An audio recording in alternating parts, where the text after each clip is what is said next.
el filósofo Aldous Huxley con esta frase, porque en realidad en casi todo lo que hacemos y discutimos, en los 10 empezaron los motores de combustión interna, empezó entonces la cosa a producirse, no fue hasta los 60 que tuvimos las redes de nylon.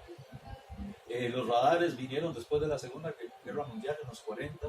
O sea, logramos un brinco tecnológico que logró que en los últimos 50 años para acá, lo que tenía que ver con el mar en términos de pesca, en términos de transporte, creció exponencialmente. Y en las últimas 3 décadas estamos enfrentándonos todavía a otra plenitud de usos que mi abuelita ni se le hubiera ocurrido. Es decir, estamos generando energía eléctrica desde el mar, con molinos de viento, estamos sacando minerales, millones de toneladas, ni qué decir petróleo, y todo este sistema de nuevos usos que estamos viendo en el mar, no solamente han crecido exponencialmente en las últimas décadas, han tenido impactos exponenciales en las últimas décadas. Ustedes pueden ver cómo la extinción de corales, por ejemplo, aquí en el cuadro superior izquierdo, el área de manglares se ha reducido igualmente en forma exponencial. Lo que se llaman áreas muertas, áreas donde la materia orgánica es tan alta que ya no hay oxígeno y los peces se mueren, también tiene un crecimiento exponencial. ¿Por qué quiero hablar de esto? Bueno, porque vamos a terminar hablando de pesca y yo quiero que entiendan, que rompan la percepción de que en el mar lo que se hace es pescar. No, ya el sector pesca está en competencia con una gran cantidad de usuarios que están buscando otras cosas, que no es mar, que no es pesca, perdón. Otro de las percepciones, ya en este caso, eso sí, con la pesca, vienen inclusive del mundo científico. Tal vez ustedes han oído hablar de Thomas Huxley, el gran amigo de Charles Darwin, defensor de Charles Darwin en Inglaterra a muerte. Él, en una conferencia de ciencias en 1883 en Londres, decía que no había nada que los seres humanos le hicieran a los peces en el mar que pudiera afectarlo. Porque los peces eran tan inmensamente grandes su número, tan diversos, que lo que nosotros le hacíamos no tenía nada, ningún impacto sobre las poblaciones de peces. Eso era 1883. Y poco se imaginaba él que un siglo después, solo 100 años después, se empezaron a reportar los primeros colapsos de poblaciones de peces. Los habíamos eliminado. Y estamos hablando de una figura científica de gran estatura. ¿Y por qué resalto esta percepción otra vez? Porque esta es una percepción que todavía no sale de la cabeza de nuestra sociedad. Es decir, lo que dijo Thomas Huxley en 1883 lo cree fervientemente una gran cantidad de nuestros ciudadanos. Vean ustedes, hace 3 meses, una declaración en la prensa de ONAC, la Autoridad de Pesca de Colombia. Y básicamente dicen, el Pacífico tiene tal diversidad de cantidad de peces que ahí lo que necesitamos es ir a ver cómo sacamos más. Okay, eso todavía se cree. Y eso genera, bajo esas percepciones, las políticas pesqueras de nuestros países. Para la gran cantidad de nuestras autoridades, el problema que tenemos es que no tenemos suficientes motores, nuestras redes no son lo suficientemente grandes y no hay suficientes pescadores para sacar esa cantidad tan inmensa de pescado que existe en los océanos. Lamentablemente, esa percepción es totalmente errada. Y vean lo dramático, es que en 1950, si ustedes ven el número morado, lo que pueden ver ahí es la cantidad de poblaciones de peces que estaban bajo algún tipo de presión, ya fuera colapso, sobreexplotadas o en su límite de explotación. Ninguna. En 1950, todas las poblaciones de peces estaban en perfectas condiciones. Solo el 1% estaba un poco afectada en el alta mar, la parte azul es de alta mar. Pero ya para 1980, casi el 40% de las poblaciones costeras se encontraban o sobreexplotadas, o ya totalmente agotadas, o en el límite de la explotación. Y ya para el 2006, el 87% de las poblaciones de peces están sobreexplotadas, totalmente agotadas o en el límite de su explotación. Esta es la realidad. Y lo peor es que en el mar alto, en alta mar, más allá de las 200 millas náuticas de la costa, el 63% también lo está. Es decir, tenemos la capacidad de ir 200 millas mar adentro y aniquilar todo lo que hay. Porque si ustedes lo ven desde un punto de vista tal vez eufemístico, le declaramos la guerra al mar. Creamos los motores más poderosos, los radares más precisos, las redes más grandes, y le estamos ganando. Estamos ganando esa batalla, realmente. Entonces, esta realidad versus la percepción que todavía tiene mucha gente de que el mar está lleno de peces, es uno de los grandes problemas que tenemos. Y no todo esta disminución tiene que ver con sobrepesca. El problema es que además de la sobrepesca, al mar le estamos poniendo una gran cantidad de químicos. Es decir, cuando ustedes, no sé si han oído hablar de las mareas rojas que salen en las costas y que se mueren todos los peces de la zona, básicamente estamos hablando de descargas masivas de fertilizantes que vienen de las zonas agrícolas y la lluvia se las lleva a la costa, que hace una matanzinga. Al mismo tiempo, construimos ciudades y puertos cerca de la costa e igual le echamos una gran cantidad de químicos al sistema marino. O sea, que las poblaciones de peces no solo están siendo sobreexplotadas, sino que al mismo tiempo su hábitat está siendo afectado. Es lo que nosotros conocemos como impactos acumulativos. Ya no se llama nada más el impacto de la sobrepesca, sino es el impacto de la sobrepesca sobre los afluentes agrícolas y los afluentes urbanos. Como si no fuera suficiente, durante los últimos años venimos calentando el mar. Esto es la gráfica de la temperatura global media de la superficie del mar desde 1880 hasta el 2015. Y ustedes lo que pueden ver es una curva en ascenso. Esto es tan grave que en estos últimos años, del 2013 al 2017, el promedio subió 0.67 grados. Ese es el promedio. Y ustedes me pueden decir, 0.67, eso con 2 grados que suba, básicamente vamos a tener la mortalidad total de los arrecifes de coral. Es decir, ellos no toleran 2 grados de aumento en la temperatura. ¿Y qué implicaciones tiene eso para nosotros? Bueno, que generalmente las poblaciones de peces tampoco toleran aguas calientes. Y ya eso está respaldado por datos científicos, las poblaciones de peces están migrando. ¿Hacia dónde? Aguas frías. Se van mar adentro o se van a las latitudes boreales o australes, dependiendo de dónde estén, a buscar aguas frías. ¿Y eso qué significa? Menos peces en los trópicos. Más problemas para los pescadores, más problemas para las cadenas de comercialización y para restaurantes como World que dependen de ese recurso. O sea, la situación quisiera ponérsela diferente, pero no es tan bonita. Vean los datos de Colombia. Colombia era un país que capturaba en 1995 unas 130.000 toneladas de pescado.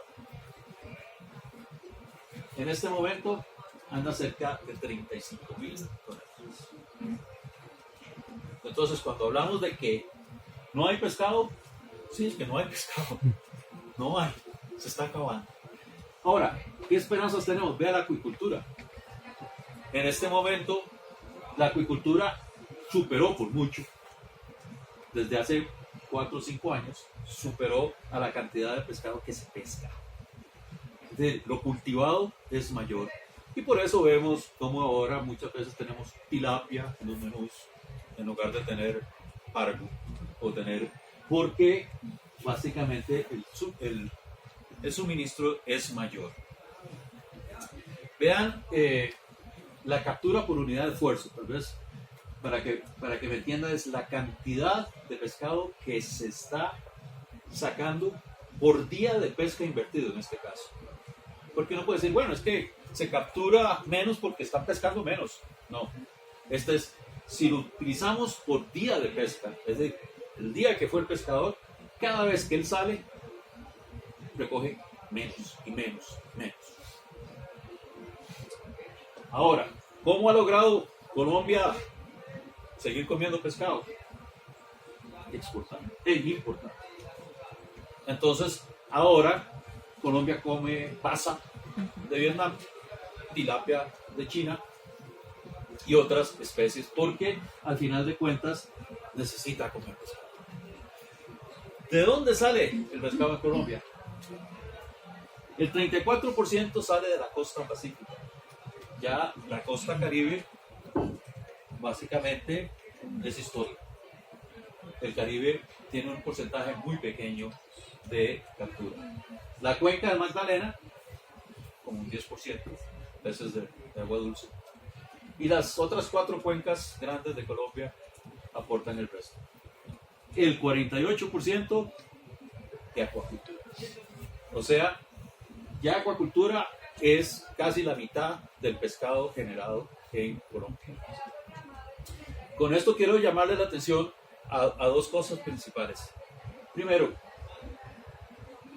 se nos está acabando el pescado en el mar. La acuacultura está subiendo, pero la gente está comiendo más pescado.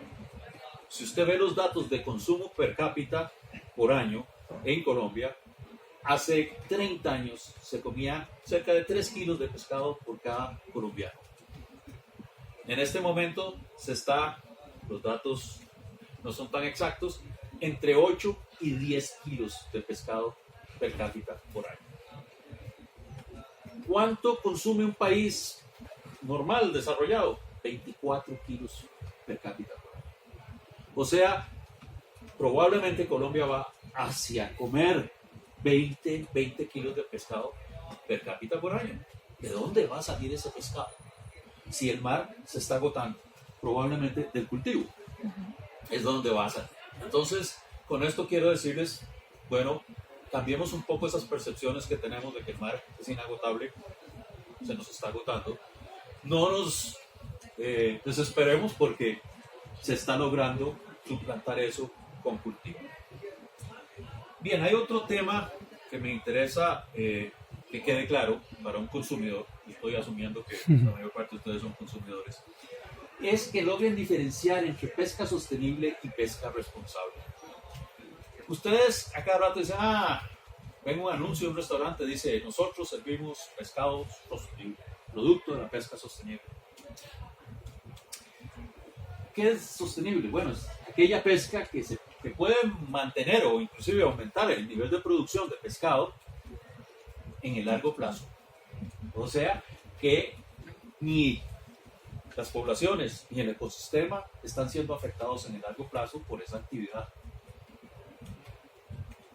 Ustedes me pueden decir, bueno, lo estamos haciendo. Nadie sabe. Nadie sabe si no solo en Colombia, en la mayoría de los países del mundo se está haciendo pesca sostenible. Entonces, ¿por qué tal vez ustedes oyen decir, no, esto no es pesca sostenible, es pesca responsable? Bueno, ¿y qué es eso? Bueno, es que pesca responsable es una pesca que sigue una serie de principios que por lo menos aseguran que en el mejor de los casos estamos haciendo el mínimo daño al sistema. Vamos a hablar un poquito más de eso. Pero volvamos a la sostenibilidad. ¿Por qué digo que en la mayor parte de los países del mundo no hay pesca sostenible. Porque para que haya pesca sostenible es casi como lo que hace una granja de pollos. Es decir, usted va a una granja de pollos y el señor que administra esa granja de pollos sabe cuántos pollos hay, para empezar.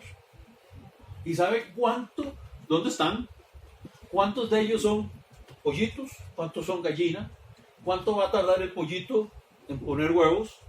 Todo eso lo sabe. Entonces con eso él puede calcular, bueno, de aquí yo puedo sacar tantos huevos, tantos pollos, sin que se me baje la cantidad de pollos, porque entonces voy a producir menos. Puedo decir, bueno, yo voy a sacar pollos en septiembre, yo voy a vender tantas docenas de huevos por día. Eso hace que sea una producción sostenible. En el mar no sabemos nada de eso. Es decir, cuando dice cuánto hay de cada especie, no se sabe. Es decir, con muy pocas excepciones, en países desarrollados que invierten mucho en lo que se llama evaluación del stock pesquero, ahí sí saben algo. Nosotros no sabemos nada. Le puedo decir nada. Nosotros emitimos licencias de pesca y decimos, señores, vayan a pescar. ¿Qué vamos a pescar? No se preocupe. Otra vez la percepción. El mar está lleno de peces. Vaya, saquen peces. Cosa que no es cierto. Entonces, por eso yo digo, no tenemos capacidad de decir que estamos ofreciendo pesca sostenible. Porque para decir eso, yo tengo que asegurar que las poblaciones de peces se mantienen en el largo plazo. Y como yo no sé cuántas hay, no sé si lo que estoy sacando es más de lo que debería sacar. Y no sé si estoy sacándolos antes de que se reproduzcan. Y no sé si estoy sacando demasiados pequeños o demasiados grandes. Todas esas preguntas, que hay toda una ciencia que se llama la ciencia pesquera, que tiene la capacidad de determinar eso. No es que no lo sabemos porque no hay mecanismos. Hay mecanismos. Lo que no hay es recursos para invertir en la aplicación de esos mecanismos. Entonces, ¿qué es lo que hacemos? Nosotros tenemos datos. Cuando digo nosotros, son los países de la región, porque nosotros realmente vemos estos fenómenos en todo lado, Centroamérica, el norte de Sudamérica. Cuando vamos a las zonas templadas es diferente. Entonces, ¿qué hacemos? Tenemos, primero, que nuestros países no tienen un control estatal.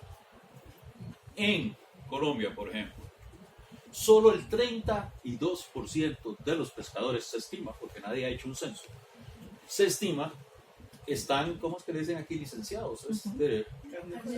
Carnetizados. Es decir, que tienen un permiso del país para ir a utilizar la pesca y extraer un recurso público que le pertenece a todos los colombianos, porque acordémonos que la pesca es sobre un recurso público. Porque a veces también decimos, bueno, eso es un asunto de pescadores. No, eso es un asunto de todos nosotros. ¿Ok? Bueno, solamente el 30% tienen carnet. El 70% está pescando a la libre. ¿Cuánto pescan? No hay datos. Es decir, tenemos regiones enteras del Pacífico, por ejemplo, bueno, el Caribe también, en donde no hay un inspector de pesca que vaya a decir, señor, ¿cuánto está descargando? ¿Cuánto descargó hoy? ¿Cuánto pescó de parco? ¿Cuánto de corvina? ¿Cuánto de merluz? De eso no hay nada. Entonces, ¿qué pasa? Bueno, venimos organizaciones como Mar Viva y hace monitoreo de desembarcos en alguna sección. Ahí. Esta es la del Bajo Baudó. Pero lo hacemos por 1, 2, 3, 4 años. Se nos acaba el dinero y hasta llegó. ¿Ok? Entonces, estos datos nos permiten ver, bueno, cuáles especies están siendo capturadas, de qué tamaño se están capturando, con algunos indicadores preocupantes. Básicamente tenemos especies que ya no estamos capturando más que los bebitos. Nos estamos comiendo los pollitos si fueras un gallinero, porque ya los grandes no los estamos dejando crecer. Y ahora, eso desaparece, cerramos el programa de monitoreo y ya seguimos pescando en la oscuridad total. No sabemos cuánto se está pescando. Ok, después de que les he dicho tantos mensajes positivos, lo más lógico es que el consumidor quede totalmente confundido. Y digo, bueno, entonces, ¿qué? ¿Dejo de comer pescado? Porque esta cosa está muy fea. O como responsablemente, pero la verdad que todavía no entiendo qué es comer responsablemente. Este es uno de los grandes temas que tenemos. Hay mucha gente que decide, ok, mejor no como pescado. En realidad nosotros creemos que eso es un error. Es decir, comer pescado es bueno, mantiene no solo la parte de dieta y calidad del alimento, mantiene sectores económicos funcionando. Y se puede hacer. Es decir, pescar no es malo. Se puede hacer. Es que sepamos hacerlo. Es que aprendamos a hacerlo. Y para eso, tal vez ustedes como consumidores deben empezar a entender algunas cositas. Cuando nosotros vamos a comernos un lomito, sabemos que viene de una vaca. Pero cuando vamos a comer pescado, resulta que el pescado no viene de una especie. Viene de un montón de especies. Es decir, las especies de interés pesquero que estábamos sacando eran 30, 33 para Colombia. Y no solo eso, la vaca es herbívora, pero los peces, hay de todo. Hay herbívoros, hay carnívoros de primer orden, hay carnívoros de segundo orden. Es decir, hay toda una pirámide alimenticia que involucra a diferentes especies de peces. Entonces no es lo mismo que usted se coma una lisa, no sé cómo le dicen lisa aquí, una lisa que se coma un atún.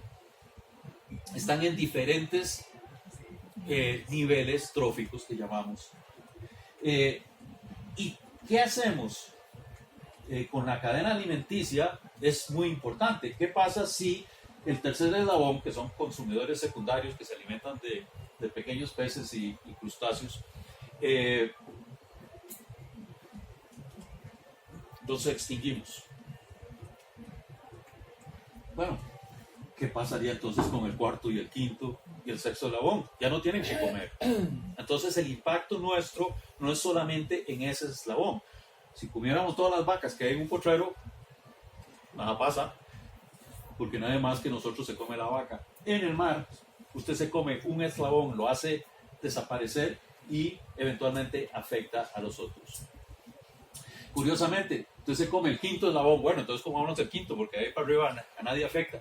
Pues resulta que el quinto controla las poblaciones de los de abajo. Y como ya no hay quinto, entonces el tercero y el cuarto empiezan a crecer, porque nadie los controla, y acaban con el segundo y el primero. Es decir, ese equilibrio que tenemos en las cadenas alimenticias es muy fino y necesitamos entenderlo bien para que no afectemos el mar. Vean ustedes, por ejemplo, cuando no tenemos sándwich de atún. Cuando van a algún lugar y piden un sándwich de atún. Digamos que 10 sándwiches de atún equivalen a 1 kilo de atún. El atún está en el nivel trófico 5. Quiere decir que para que usted le coma esos 10 sándwiches de atún, ese atún tuvo que haberse comido 10 kilos de peces medianos. Pero esos 10 kilos de peces medianos tienen que haberse comido 100 kilos de peces pequeños, y estos a su vez 1000, o sea, una tonelada de pequeños herbívoros, y ellos, los herbívoros, 10 toneladas de productores primarios, fitoplancton. O sea, cuando ustedes están comiendo ahí arriba, ustedes dependen de que todo esto de aquí abajo exista, porque si no, no se comerían el sándwich. ¿Ok? Entonces, entender lo que ustedes están haciendo en una cadena de estas es fundamental, porque mucha gente cree que, bueno, el atún, siempre hay atún. No, el atún hay atún mientras hayan peces medianos, y habrán peces medianos mientras hayan peces pequeños, y así. Entonces, ¿qué hace usted como consumidor? Bueno, empezamos a tener varios puntos a aclarar. El primero es, ¿qué sabe usted de su pescado? Usted tiene que empezar a saber qué está comiendo. Y aquí tenemos un problema porque muchas veces dicen, pargo. No sé en Colombia cuántas especies de pargo hay. Pargo es un nombre sombrilla que acumula una gran cantidad de especies. Y lo peor aún es cuando usted llegan y le dicen, está comiendo corvineta. ¿Y eso qué es? Pues resulta que es basa, pero les ponen un nombre que suene más bonito, porque basa suena muy feo. O le dicen, no sé aquí, pero en mi país le dicen, está comiendo toño. Toño. Sí, sí, es muy buena carne. Ah, bueno. Es tiburón. Okay, pero le están poniendo otro nombre porque sabe que mucha gente dice, qué problema con esto. Entonces, el consumidor es engañado. Es engañado para que consuma especies que no son tan palatables o que se sabe en muchos lugares que está en peligro o que no debería comerse. Entonces, entérese de cuál especie tiene. Entérese de qué tamaño tiene. Porque eso es otro importante. Otra vez, si usted está comiendo, y lamentablemente se puso de moda en la última década, el pescado tamaño plato. Deme un pescadito tamaño plato, que esté el plato aquí está el pescadito y se ve muy bonito y le ponen unos vegetales y entonces uno come. Resulta que ese pescadito es como si usted estuviera comiéndose a un pollito. No ha logrado reproducirse, no ha logrado poner huevos en el agua para que haya más pescado el próximo año. Entonces, usted tiene que asegurarse cuál es la talla mínima de reproducción de esa especie. También tiene que decir de dónde viene. Bueno, viene del Pacífico. No, señor. Viene del Parque Nacional Utrío, o no. Viene de Malpelo. ¿De dónde viene? Tenemos que saber que viene de un área donde es permitido pescar y no de un área donde es ilegal pescar. ¿Cómo fue capturado? Todo esto vamos a hablar un poquito. Empecemos con ¿qué estoy comiendo? La gente no sabe distinguir muchas de las especies. Entonces, nosotros, por ejemplo, tenemos semáforos, lo que llamamos la guía semáforo. Y todas estas cosas ustedes las pueden descargar de nuestro sitio web www.marviva.net. Vayan a la sección de publicaciones, vayan a la sección de consumo responsable y ahí sacan todas estas cosas. Ahí les sacan las listas de especies y además les dicen, las verdes no tienen problema. Las amarillas ojalá no las consumiera tanto. De las rojas nunca consuma, porque están en mal estado sus poblaciones. Y además le dice la talla mínima. Ustedes tal vez no lo puedan ver, pero ven ahí unos numeritos en centímetros. Y ahí le dice, esta señora se reproduce cuando alcanza 79 centímetros o cuando alcanza 43 centímetros. Entonces, también es importante saber qué tamaño tenía. ¿Okay? Y hay muchas de las especies que lamentablemente usted ve en todos los menús. Pez vela, venga y cómase un filete de pez vela. Pez vela se está extinguiendo y lamentablemente el problema con pez vela es que vale más vivo que muerto. Es decir, pez vela mantiene al sector de pesca deportiva, que si lo hace bien nada más lo captura y lo vuelve a liberar. Y eso hace que este señor se haya comprado un six-pack de cervezas, haya rentado un barco en Buenaventura, haya contratado un capitán, se quedó 2 noches en el hotel, se pidió un bistec. Es decir, hay toda una economía alrededor de ese pez vela. Mientras usted lo captura un pescador y lo vende a $4 el kilo tal vez, y eso fue todo. Otro de los grandes puntos que ustedes deben preguntarse es cómo fue capturado. ¿Por qué? O con palangre, o con red de malle, que cuando captura con otras artes. Estas artes es lo que nosotros llamamos las artes pasivas. Es decir, el pez llega ahí y queda pegado en la red, o queda capturado en la jaula, o queda pegado al suelo. ¿Qué quiere decir esto? Que la cantidad de otros organismos que viven en el mar no son afectados por este tipo de arte de pesca. Mientras que hay otros artes de pesca, como la red de cerco, por ejemplo, que se utiliza para capturar atún, una red de 2 kilómetros de largo que cierra y se trae todo lo que hay ahí. Atún, pez velas, tiburones, tortugas, delfines, todo lo captura. Y lo mata.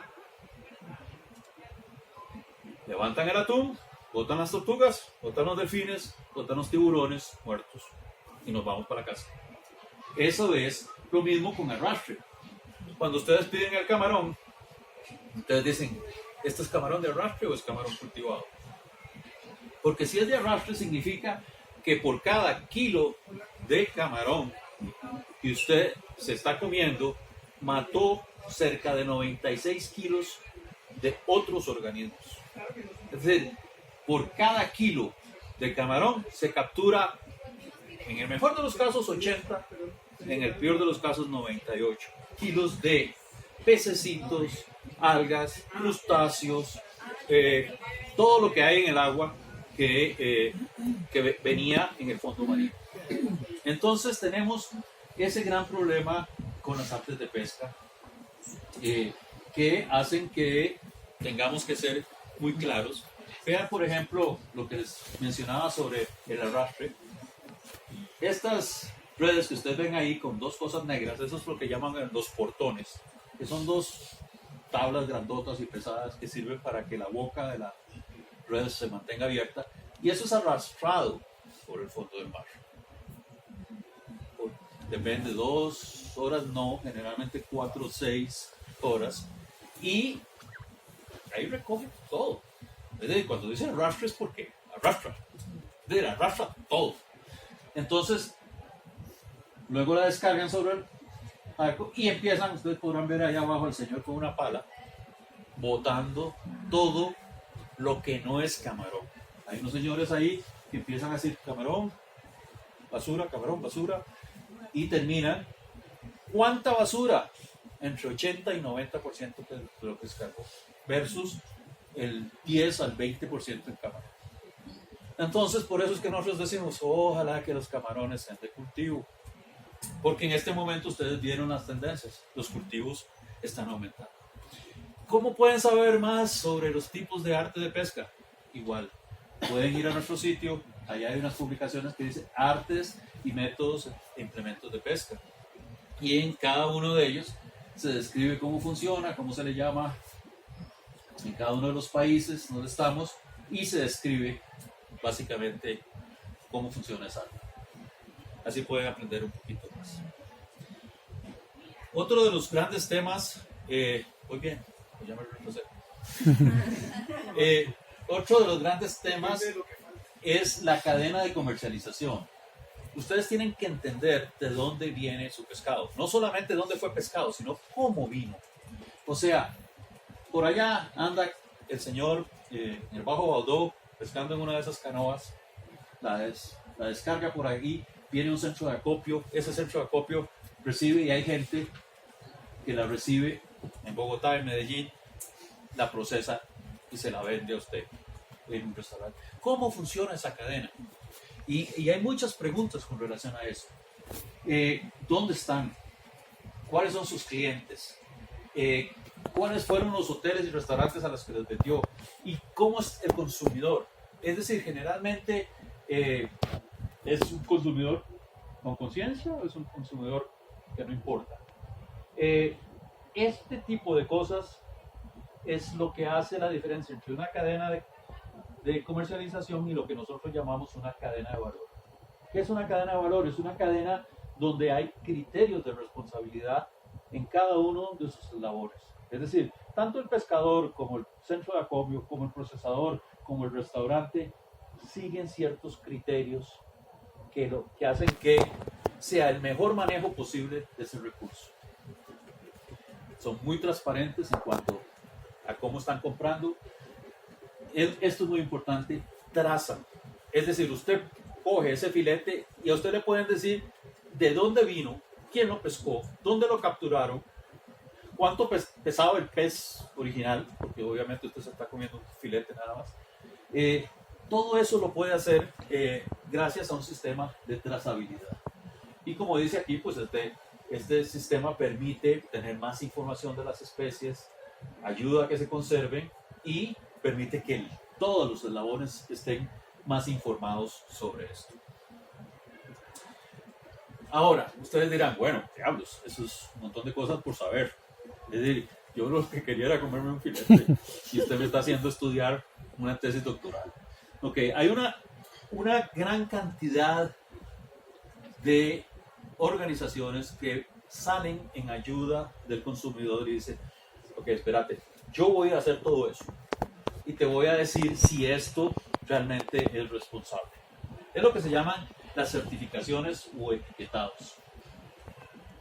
Obviamente, la idea es darle seguridad al consumidor de que lo que está comiendo cumple con una serie de criterios. Busca incentivar a que tanto los productores como los comerciantes actúen responsablemente. Ahora, como en todo esto no es tan fácil, hay que alcanzar un balance. ¿Dónde fija la barra? ¿Qué rechaza y qué acepta? Si usted dice, mire señores, el 100% de lo que usted captura tiene que ser talla superior a la mía. Al diablo, pero es que yo pesco y a veces pesco más pequeño. Entonces, ¿qué hago? Lo boto muerto del mar. Entonces, ¿cómo alcanzamos un balance entre una barra muy alta que va a desincentivar al productor y al comerciante y una barra muy baja que lo que estamos haciendo es engañando al consumidor porque estamos diciendo esto es muy bueno, pero en realidad bajamos tanto la barra que ahí está entrando todo? Esto es uno de los grandes retos y existe una gran cantidad de organizaciones certificadoras. La mayor parte de estas ustedes no las conocen porque no trabajan en Colombia ni en Latinoamérica. La cultura de la certificación es una cultura todavía muy europea, muy gringa. Y estamos empezando a meternos ahí en este negocio, algunos de los países, para ver si podemos ayudar al consumidor a decidir. Pero ustedes aquí también tienen que tener mucho cuidado, porque hay certificadores de certificadores y hay certificadores que certifican ciertas cosas, pero no otras. Hay certificadores que certifican todo lo que viene de acuacultura, pero no certifican lo que viene en pesca silvestre. Hay unos que dicen, certificamos únicamente agua dulce, otros dicen agua dulce y agua salada. Hay unos que nada más certifican ciertas cosas, como la cantidad y tipo de concentrado que está usándose en el cultivo, pero no otras cosas. Entonces, ¿en qué ha terminado toda esta historia? En que ahora hay un estándar de los estándares. Un certificador de los certificadores. Es decir, así se mueve el mundo. Entonces, una de las grandes cosas que ustedes tienen que ver cuando vean una certificación, una etiqueta, es entender, educarse un poquito sobre quiénes son y ver si hay alguien que los respalda también. O sea, si hay un certificador de certificadores. Porque en este momento, como ven aquí, apenas el 14% del pescado a nivel mundial se certifica. Y en Colombia, ni el 1%. ¿Okay? La mayor parte de este 14% está en Europa. ¿Okay? Y la mayor parte del pescado que se consume viene de Asia, donde no se certifica. Entonces, todavía estamos a una larga distancia de alcanzar esta meta. Aquí en Colombia estamos trabajando en certificar pescado. Es más, WOX recientemente se certificó como un estándar, el estándar de Mar Viva para el consumo, para la comercialización responsable de pescado. Entonces quiero hablarles un poquito de esto para que entiendan cuando por ahí vean en WOC que dice este sello. ¿Qué es eso? Bueno, este es un estándar de certificación o etiquetado en realidad que es privado, no es hecho por el Estado. Andamos buscando el aval de una pero por este momento es privado, es voluntario, las empresas lo toman o no lo toman. Y es diferente a muchos porque trabajamos desde la demanda, no de la producción. Nosotros no certificamos a la pesquería, al pescador, certificamos al comercio. Lo que usted está vendiendo ha sido responsablemente comercializado, que es diferente a lo que usted ha pescado, ha sido pescado responsablemente. Entonces vean cómo las certificadoras certifican diferentes cosas. ¿Por qué nosotros pensamos que es mejor hacerlo desde la demanda? Porque tenemos la fuerza del mercado. Desde cuando en Costa Rica nosotros teníamos un proceso de estos y llegó uno de los grandes cadenas de supermercados y quería hacerlo, y le dijimos, sí, pero tenés un problema, este señor, esta planta de procesamiento que le procesa no sé cuántas toneladas por mes, no quiere llenar los formularios, no nos quiere dar la información de dónde salió. Si nosotros estuviéramos certificando al pescador, hasta ahí llegamos. Pero como estamos certificando al automercado, el automercado llega y le dice, señor, o me llena el papelito o le dejo de comprar. Y por lo tanto, el hombre dijo, oh, sí, le lleno. ¿Okay? Estamos usando la fuerza del mercado a favor de... básicamente se limita al pescado del mar, aunque más adelante van a ver que pronto estaremos incorporando ya acuacultura dentro del estándar o de otro estándar de acuacultura. Este estándar está basado en 4 principios y 23 criterios y rápidamente voy a pasar por ellos. Uno de los grandes principios es que lo que usted está comercializando tiene que haber algún esfuerzo por conservar las especies que usted está comercializando. ¿Qué quiere decir? Que usted tiene que saber qué está comiendo, qué especie es. O que no me venga con cuentos, nombres raros, o me está diciendo que es pargo, pero no sabe cuál especie. No, tenemos que saber, tenemos que ver si lo que se pescó, si ese pargo que se pescó era el tamaño mínimo que había alcanzado la madurez. Si fue capturado en una zona legítima o fue pescado ilegalmente en otra zona.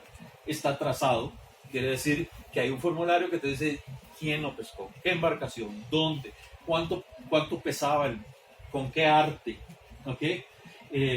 Etcétera. Porque, por ejemplo, ¿cuándo podemos decir, lo pescó cuando hay veda? O sea, es ilegalmente pescado. En fin, ¿con cuál arte? Para ver si es un pescado que, como digo, por cada kilo de camarón resultó que había 98 kilos de pez muerto. Entonces es diferente a un camarón cultivado. Que tiene procesos internos responsables. ¿Qué quiere decir este principio? Que todos los miembros de la cadena cumplen con la ley. Los empleados están asegurados, reciben el salario mínimo, cumplen con los criterios legales bueno, básicamente, que pide el gobierno en calidad, por ejemplo, en el manejo de la calidad para que sea inicuo, etcétera, que durante el proceso y en los diferentes pasos del proceso se están capacitando a los trabajadores, a los proveedores para que entiendan qué es lo que están haciendo. Entonces hay charlas en el centro de acopio, aquí en los restaurantes, se le dice al mesero, mire, ¿usted sabe por qué este mes no estamos vendiendo pargo? Bueno, estamos vendiendo pargo porque este es el mes en que se reproducen los pargos. Entonces, este restaurante no vende pargo, no sé qué mes será, de julio a septiembre. ¿Ok? Entonces, en lugar de pargo, estamos vendiendo merluza. ¿Ok? Ese es el tipo de cosas que vienen dentro de estos principios. Tienen... aquí estoy repitiendo, perdón. Tienen el principio de sensibilización al consumidor. Es de la cadena, tienen que hacer un esfuerzo porque ustedes como consumidores sepan qué están comiendo y sepan por qué no están comiendo aquello y de forma que aumente el grado de sensibilización del consumidor. Ese es digamos, de los principios que el estándar exige para ser certificado. Y luego que haya responsabilidad social. O sea que por ejemplo, WOC conozca a la gente que le está pescando su pescado. No es eso como de que básicamente pescado llegue en un camión aquí a mi puerta y yo no sé ni dónde viene ni quién lo pescó. Que haya algún tipo de relación y acuerdo comercial entre ellos y que ojalá haya algún apoyo a los pescadores. ¿Por qué? Porque generalmente las cadenas de pesca están llenas de intermediarios. Si, por ejemplo, usted va, disculpe, pero conozco más los números de mi país, a buscar una corvina en la playa, usted a ese señor se le paga $3 por kilo. Si usted va a comprarlo en un supermercado, le van a cobrar $30 por kilo. Es decir, el precio aumentó 10 veces porque hay una serie de intermediarios que cada uno se deja su tajada. Y lograr que el comercializador más bien le reconozca al productor un mejor precio o lo ayude de alguna otra forma es también uno de los criterios que se hacen. ¿Y qué rol tenemos nosotros? Bueno, básicamente tratamos de que a través de un proceso en el cual primero hay algún tipo de interés del comercializador, se firma un acuerdo de confidencialidad, hacemos un diagnóstico de la cadena y decimos, mire, esto está vendiendo el 80% de lo que usted vende es tiburón. Eso no es responsable. Entonces, quiere cambiar.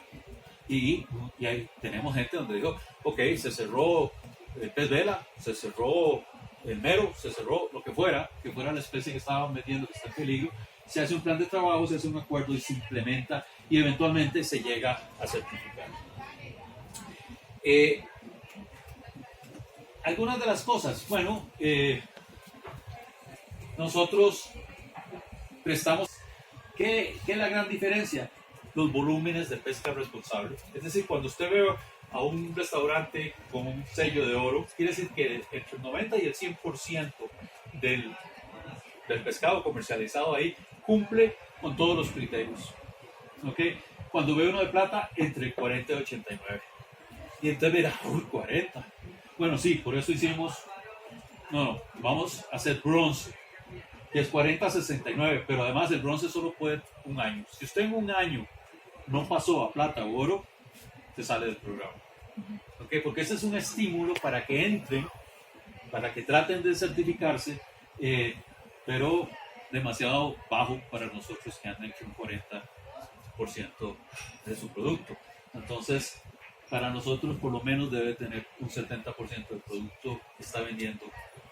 Ahora, esto es lo que estamos haciendo, así como lo hacen otros certificadores, pero espero que tengan claro que esto es un paso hacia lograr la sostenibilidad. No es la sostenibilidad de los recursos. Claro que el consumidor es muy poderoso, pero al final de cuentas ustedes son los que mantienen a toda la cadena de comercialización. Si ustedes no compran, nadie pesca, nadie procesa y nadie tiene restaurantes. Así de fácil. Entonces ustedes son los poderosos. Pero para llegar a la certificación, llegar a la sostenibilidad, la certificación no es suficiente. Necesitamos alcanzar el manejo científico de las pesquerías. ¿Qué quiere decir? Pues lo que hace el señor de la granja de pollos. Necesitamos saber cuántos pollos hay. Necesitamos saber cuánto crece. Necesitamos saber, esto es lo que nosotros hablamos de manejo científico de las pesquerías. Y además de eso necesitamos el marco regulatorio. No es posible que aquí se esté pescando sin licencia. No es posible que aquí se esté desembarcando sin reportarle a la autoridad cuánto desembarcó. No es posible que más del 30% de lo que se pesca aquí es ilegal. Se pesca fuera de tiempos de veda, en parques nacionales, en especies prohibidas, etc. Cuando logremos consolidar ese marco regulatorio, alcanzaremos sostenibilidad. En este momento, las certificaciones lo que están haciendo es ayudando a alcanzar esa sostenibilidad. Así que ustedes pueden ver que es un tema complejo, donde ustedes son realmente importantísimos, porque son los que deciden, al final de cuentas. Pero aparte de que es muy complejo y tiene muchos vacíos en términos de información, yo creo que vamos para allá. Este es un proceso que es inevitable y es cuestión de tiempo y alcanzaremos un manejo sostenible de los mares en algunos años. Lo dejo ahí, muchas gracias.